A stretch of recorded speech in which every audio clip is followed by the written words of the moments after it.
7h-9h, Benjamin Glaise. 8h moins le quart sur Sud Radio. Dans une demi-heure maintenant, Bruno Le Maire pour répondre à vos questions. Il sera au micro de Patrick Roger. En tout cas, on en sait davantage depuis hier sur la nouvelle version du projet de loi Asile et Immigration qui sera présenté à la rentrée. On en parle tout de suite dans Sud Radio, vous explique. Au-delà des titres de séjour, on en a beaucoup parlé pour les métiers sous tension, notamment pour les professions médicales. Eh bien, le ministre de l'Intérieur, Gérald Darmanin, a annoncé le retour de la double peine. Et pour mieux comprendre ce que cela signifie, nous accueillons tout de suite Jean-Paul Gourevitch. Bonjour. Bonjour. Et soyez le bienvenu sur Sud Radio. Vous êtes consultant international Afrique Immigration. Parmi vos ouvrages, on peut citer aux éditions Ovadia La Tentation Zemmour et Le Grand Remplacement. Jean-Paul Gourevitch, déjà quand on parle de double peine, ça veut dire quoi, tout simplement? Alors, en droit pénal, le double peine, c'est le fait de condamner à deux peines différentes une personne pour un même motif. Cela vise essentiellement les étrangers qui ont été condamnés et qui, après l'exécution de leur peine, font l'objet d'une interdiction partielle ou totale du territoire français, ce qu'on appelle l'ITF, ou parfois d'une obligation de quitter le territoire français, ce qu'on appelle le QTF. Donc ce principe qui date de 1945 a été modifié plusieurs fois. C'est pour ça qu'on parle d'un retour.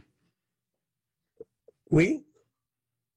Alors, certains disent même que ça n'existe plus. Alors, c'est pas vrai. Sur le plan légal, on n'a pas supprimé la double peine. Par contre, on a réduit considérablement, par 3 lois successives, son périmètre. En 1981, Gaston Defferre a introduit 8 catégories de personnes qui échappaient à la double peine, essentiellement en raison des rapports qu'ils ont avec la France. Je pense à ceux aux mineurs étrangers, aux gens qui ne sont pas polygames, à ceux qui élèvent des enfants depuis un certain temps, ou à ceux qui sont mariés avec des Françaises.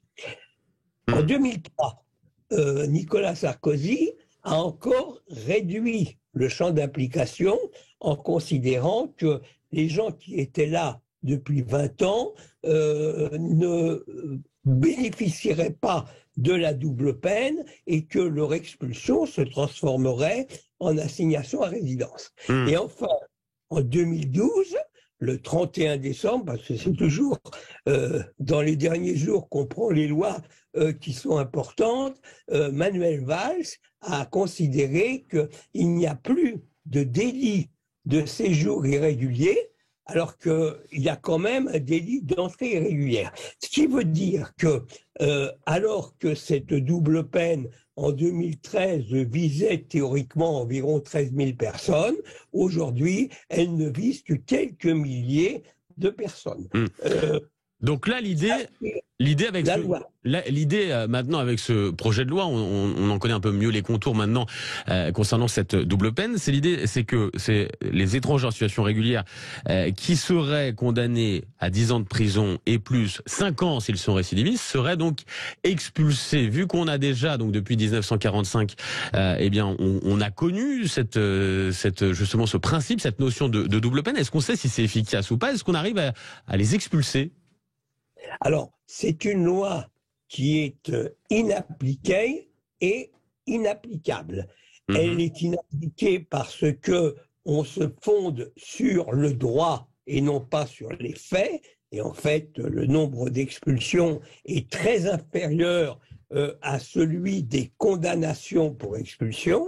D'autre part, elle est inapplicable parce que pour expulser quelqu'un vers son pays d'origine, vous avez besoin d'un laissez-passer consulaire qui est donné par le pays d'origine pour que le pays d'origine puisse accueillir la personne qui a été expulsée. Or, les pays d'origine mettent une très grande mauvaise volonté à délivrer ces laissez-passer consulaires et certains pays ne les délivrent plus. Mais c'était pas l'enjeu des déplacements justement qu'on a vu notamment au Maghreb de Gérald Darmanin ces derniers temps, justement d'obtenir des garanties à ce niveau-là?